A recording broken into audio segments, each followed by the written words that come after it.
اعوذ باللہ من الشیطان الرجیم بسم اللہ الرحمن الرحیم۔ اللہ تعالیٰ نے قرآن پاک کو انسانوں کی بیماریوں کی شفا قرار دیا ہے۔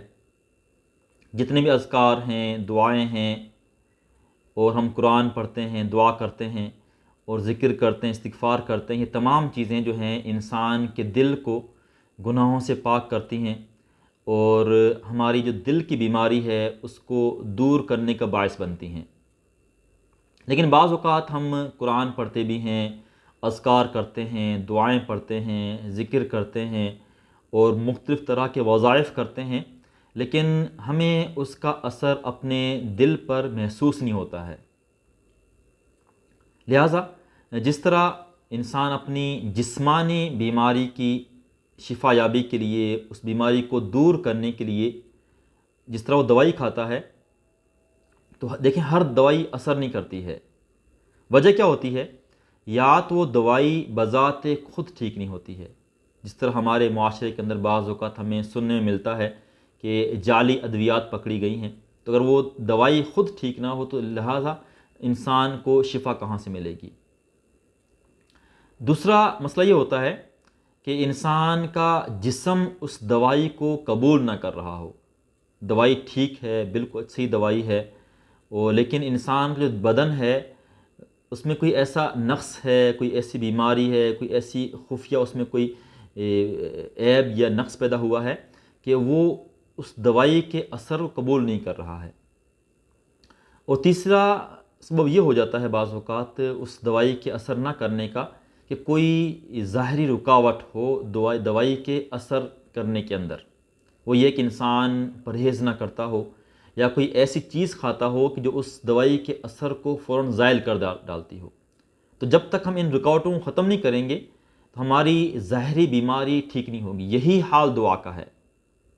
اگر دعا فی نفسی ہی وہ دعا ٹھیک نہیں ہے، ایسی دعا ہے جس کے اندر ظلم ہے، زیادتی ہے، یا گناہ کی کوئی بات ہے، یا غیر اللہ سے مانگنا ہے، یا شرکیہ کلمات ہیں، تو ظاہر ہے کہ وہ دعا جو ہے وہ آسمان کی طرف اوپر بلند نہیں ہوتی ہے۔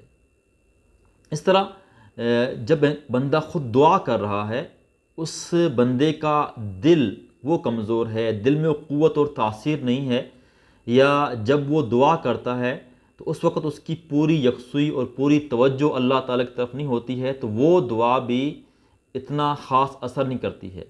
یا یہ کہ کوئی خاص رکاوٹ ہو دعا کے اثر ہونے میں، وہ یہ رکاوٹ کیا ہوتی ہے؟ حرام کا کھانا، ظلم کرنا، دلوں کے اوپر گناہوں کی تہ کا جم جانا، دلوں کا زنگ آلود ہو جانا، یا غفلت میں ڈوبا ہوا انسان کا ہونا۔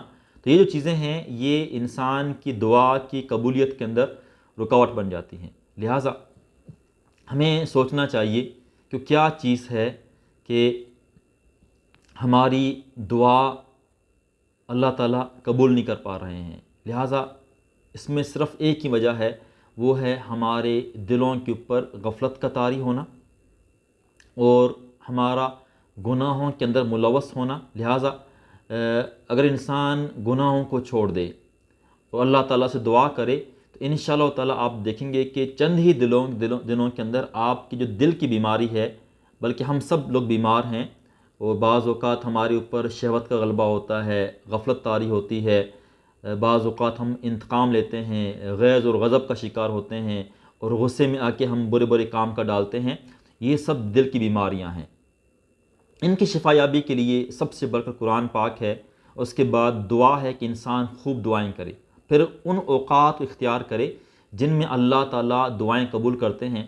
اور سیدنا ابو ذر غفاری ان کا ایک قول ہے کہ اگر انسان نیک ہے، انسان اگر نیکی کرتا ہے تو اس کے لیے اتنی دعا کافی ہو جاتی ہے جتنا کہ ہم کھانے میں نمک استعمال کرتے ہیں۔